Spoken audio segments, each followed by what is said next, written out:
Udumo kuNkulunkulu kweliphezulu nokuthula emhlabeni kubantu abathokozelwa nguye. Ngoba uNsibando okubingelelayo ngithi uJesu Kristu uyinkosi. Siyambonga uNkulunkulu wethu, siyamdumisa kakhulu ukuba sikwazi ukuphinde sihlangane namhlanje. Udumo lonke lungolwakhe, lumfanele izikhathi zingakabibikho namanje kuze kube phakade. Bangcwele, ngicela sikhumbuzane ukuthi ngomhla ka-11 ngoMgqibelo sizobe sibeka umzimba weqhawe lethu umfundisi uCele uMadludla. Siyamkhumbula kakhulu. Ngathumelela-ke ama-directions ngisebenzisa uGoogle. Engifisa ukukugcizelela ukuthi sengeke ngayisebenzisa le GPS. Niyazi ukuthi GPS ibuyilahlane. Iphelela nganeno kwendawo esiyakuyona. Kodwa uma isithi wena usufikile kwi-destination la uyakhona, uboqhubeka mhlambe kuyikilometer elilodwa noma ikilometer nohalf, bese uyafika ujika indawo uzoqonda nje uyobona ngethende nangeground nabantu abaningi on your left. So la izogcina khona i-GPS yakho, uqhubeke nje uqonda ungajiki, uzothola iziphambano zomgwaqo, i-gravel road, kodwa uzocrossa udlule ungajiki. Ngesikhathi uqala nje ukwehla ngale, ugijimisa amehlo ngakwa left uzolibona ithende. Ngiyathemba bazobe bebeke lona elikhulu kodwa kusegroundini. So ke angeke ulahleke, ilandele nje i-GPS kodwa izokulahla ithi usufikile ungakafiki wena usuyoqhubeka. Bengithi angikhorekthe leso simo-ke. So jabula kakhulu kunibona nonke nifikile, siphelezela noma siyobeka iqhawe lethu, sobeka umzimba walo ngoba yena uqobo kudala efikile ekhaya, dala afika. Ngalo lelo langa umphefumulo waphuma ngalo, sathi silala thina wayesefikile sejabula. Asambeni-ke siyo-celebrate impilo kamfundisi umama uCele. Bese ngithi-ke kukhona abathe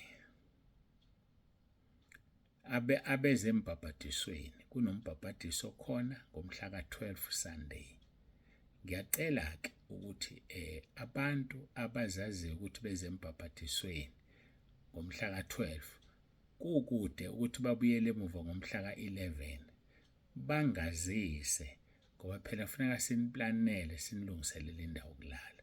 Ngikhuluma-ke ngabantu abezembhabhadisweni, angikhulumi ngabantu abangezange embhabhadisweni. Ngithi abezembhabhadisweni bezokwazi ukufika ngelanga lomngcwabo ngoMgqibelo, siyacela. Bese kuthi-ke kukhona abesebevele becelile ngoba besuka ezindaweni ezikude, bazi ukuthi uma befika la ekhaya singekho bayolinda kukho esizokwenza ngoba siye emngcwabeni.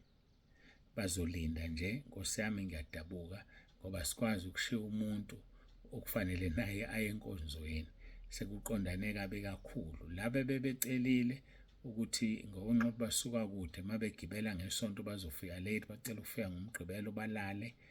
Ngiyacela ukuthi sebosilinda egeyithini kwababa uNsibande, nathi siyozama ukuthi ngokushesha, uma kushesheka bese siyakwazi ukubuya. Nisixolele kakhulu, asinayo enye indlela esingenza ngayo. Siyambonga-ke uNkulunkulu ngakho konke. Siyabonga nje ukuthi nibe khona ekhaya lezwi, nibe khona entabeni yendlu kaJehova. Kuyabonelelwa. uNkulunkulu aniqinise, uNkulunkulu anibusise. Ngicabanga ukuthi lokho kwamanje kusemqoka engifisa ukusho. Bengikhuluma-ke ngabazobhabhadiswa, angikhulumi ngabo bonke abantu asebezothi nami ngiyathanda ukuthi ngilale ngivuke ngenkonzweni. Angikhulumi ngalabo, ngikhuluma ngabazobhabhadiswa ngesonto mhla ka-12 bezofika ngoMgqibelo. Niyazi-ke indawo yokulala ikhona enkonzweni, ehholo lakhona. uNkulunkulu anibusise. Hayike kufanele singene enkonzweni. Manizwa umsindo kakhulu laba baka-WhatsApp nokwazi ukuthi ngisuke ngiguqa isihlalo engikusona sibanga umsindo, sinamasondo sona, kodwa amasonto akhona bangumsindo uma ke silungiselela ukuthi sigoqe sikhuleke. uJesu Kristu inkosi. Masikhuleke.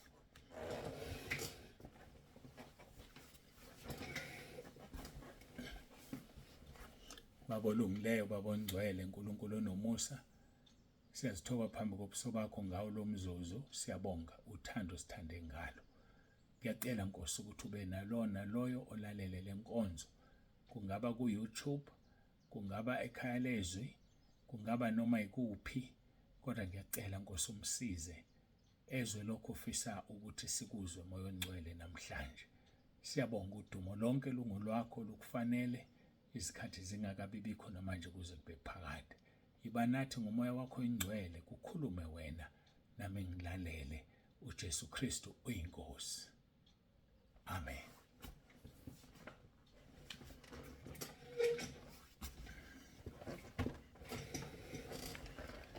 Siyambonga ke uNkulunkulu kakhulu, bangcwele, siyadumisa.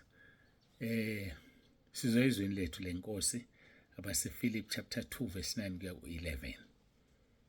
Kufundeka kanje: Ngalokho ke uNkulunkulu wamphakamisa kakhulu, wamnika igama eliphezulu kwamagama onke, verse 10, ukuze kuthi ngegama likaJesu amadolo onke aguqe, awabasezulwini nawabasemhlabeni nawabangaphansi komhlaba, verse 11, nezilimi zonke zivume ngokuthi uJesu Kristu uyinkosi, kube inkazimulo kuNkulunkulu.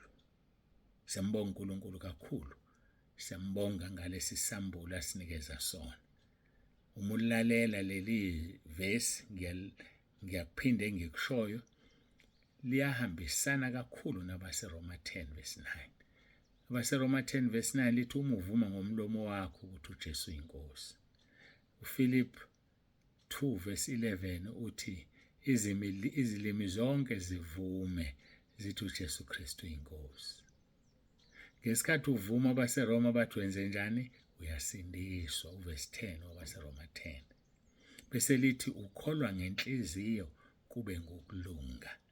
Uma ukholwa ukuthi uNkulunkulu wamvusa uJesu kwabafileyo. Nathi siyovuswa uma inkosi silalile ingakabuyi ukulanda ibandla. OPaul noPetro basazovuswa nabo. Nabo bonke abangcwele sebelele basazovuswa. Uma thina sisaphila siyoguqulwa, sihlangane sonke emafwini, sigibele inqola yezulu, isithathi sise enkosini uJesu emoyeni, abesehamba ngene nathi ekhaya ezulwini, ngoba uyena izibulo labakholwayo. Yena owavuka kuqala, sonke thina abanye sovuka emva kwakhe. Ngikhuluma ngenkosi yethu uJesu, ingonyama yesizwe sakwaJuda, ummeli wethu nomfeli wethu. uJesu Kristu uyinkosi. Hayi-ke asiqhubeke siye laphaya kuncwadini kaPetro. Petro uqala chapter 4 verse 12 bese siya ku chapter 3. Bathandekayo, ningamangali ngomlilo phakathi kwenu enifikelwa yiwo, ukuba kunilingwe ngokungathi nehlelwe into engaziwayo. Kodwa njengalokhu ningabahlanganyeli bezinhlupheko zikaKristu, thokozani ukuze kuthi nasekwambulweni kwenkazumulo yakhe nithokoze nethabe nokwethaba. Uma nithukwa ngenxa yegama likaKristu, nibusisiwe ngokuba umoya wenkazimulo nokaNkulunkulu uhlezi phezu kwenu. Chapter 3 from verse 14, kepha noma nihlupheka ngenxa yokulunga nibusisiwe. Ningesabi ukwesabisa kwabo, ningakhathazeki, verse 15, kepha mngcweliseni uKristu abe yinkosi ezinhlizweni zenu. Yalibona liyavuka lento ukuthi uJesu uyinkosi. Mngcwelise uKristu umenze abe yinkosi enhlizweni yakho. Nihlale ningabalungele ukubaphendula bonke abanibuza isizathu sethemba lenu. Nihlale ningabalungele ukubaphendula. Ngisho nalabo abanenkinga kaJesu Kristu uyinkosi, nihlale ningabalungele ubaphendule.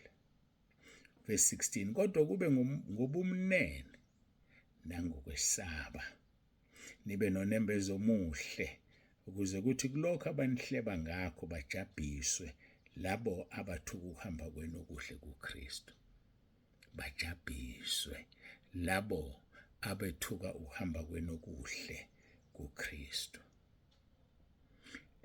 Sikhuluma ke ngendaba yokuthethelela.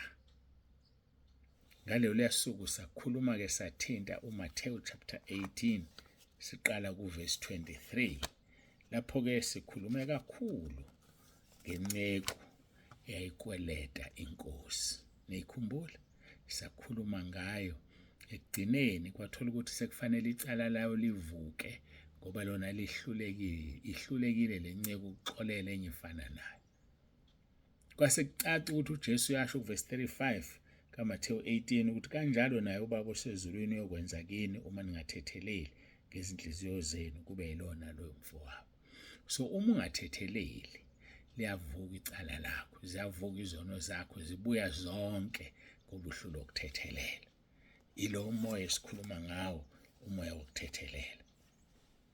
Uma ungathethelele, ngisho umkhuleko wakho awuphendulwa, uyongena emkhosini ungaphendulwa. Bambe fasting 40 days ungaphendulwa ngoba uneqhubu. Masifunda izwi lenkosi kuMarko chapter 11. Uthi uverse 24, ngalokho ngithi kini konke nikukhulekelayo nenicelayo kholwana ukuthi nikwamukele niza kuba nakho. Bese 25, futhi nxa nimi nikhuleka thethelelani uma nina amagqubu nomunye ukuze noyihlo sezulwini anithethelele iziphambeko zenu.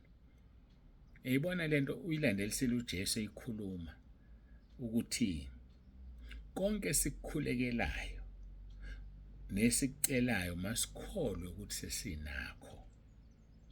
Kodwa masinyane ungakholwa ukuthi unakho uma ungathethelele. Abantu abaningi abazithola izinto abazikhulekelayo ngoba bathethelele. Ngifuna ukubeka kucace ukuthi bazalwane asingabi namagqubu, masithethelele. Lokho kuzosiza kwenza ukuthi imikhuleko yethu iphendulwe. Azasho lapha uPetro ukuthi abesifazane siyafana nabo, so lombuso wodwa nabo, ngakho kufanele sazi ukuthi sizindlalifa zokulunga kanye nabo. Chapter 3 loyo verse 7 1 Peter, kanjalo amadoda hlalani nabo ngokokwazi njengalokho owesifazane eyisitshe esibuthakathaka, nibane kudumo lokhu beyizindlalifa zomusa ukuphila kanye nani, ukuze imikhuleko yenu ingathiwa.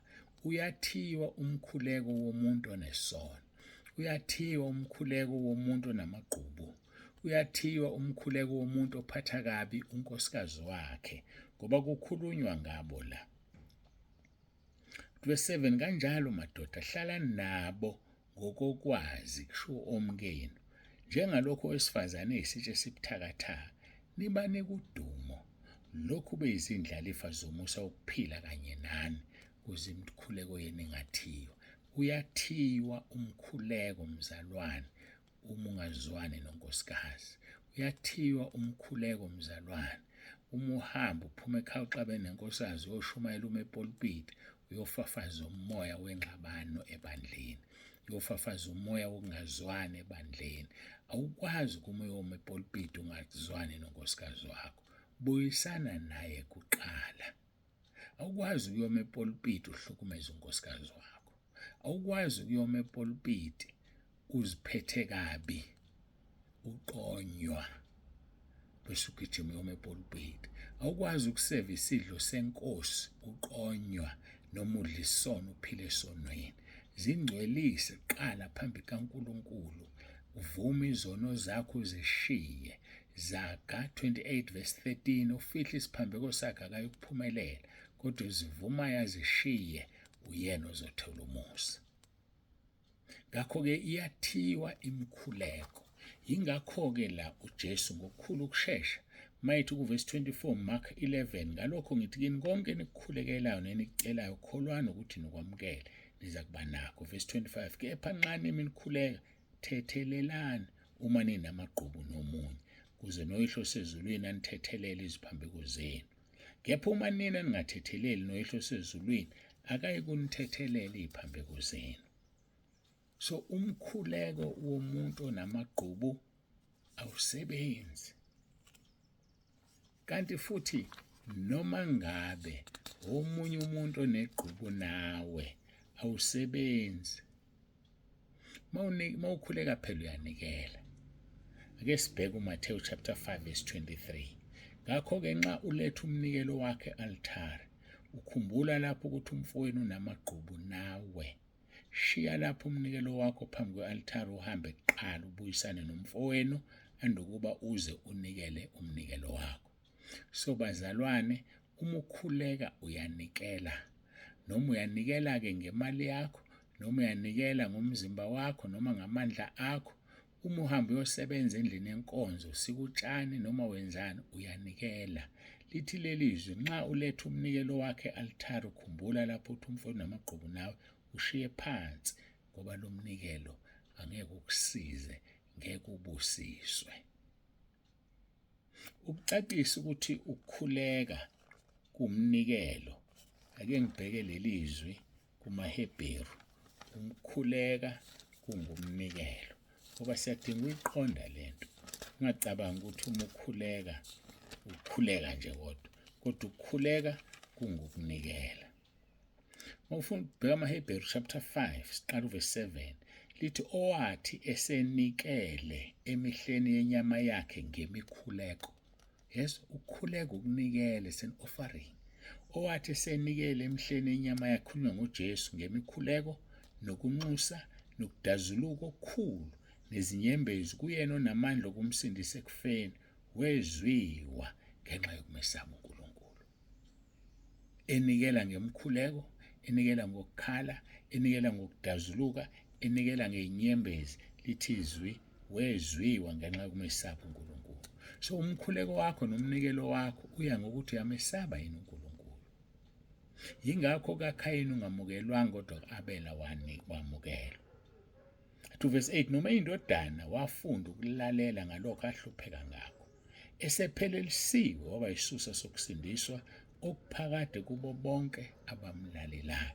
Masimlalela uyisisusa sokusindiswa kwethu. Kodwa uma ungamlaleli ngisho ngathi usindisiwe ufakazi usho yonke into, akayisona isisusa sokusindiswa kwakho wena ongamlaleli. Ebizwa nguNkulunkulu ukuthi ungumpristi omkhulu ngokuka Melikisedeki. Bangcwele masimlalela uJesu, masikwenza akakufunayo. Masithethelele ngoba ungathetheleli umkhuleko wakho awuphendulwa. Uma futhi kunomunye umuntu onegqubu nawe, umkhuleko wakho awuzophendulwa. Ukunikela kwakho ngemkhuleko, ngokudumisa, ngonoma yini oyenze ebandleni akukusiza kunamvuzo.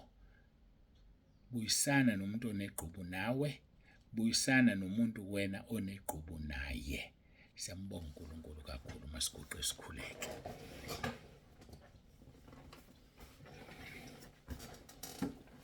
Babolungileyo babongcwele siyakubonga Nkosi ngale nkonzo, siyabonga uthando sithanda ngalo. Busisa ilona loyo lalelile kakhulu uma enza kuba ufuna sibe ngabenza izwi. Udumo lonke silinikeza wena ngoJesu Kristu Inkosi ephilayo. uJesu Kristu inkosi. Amen.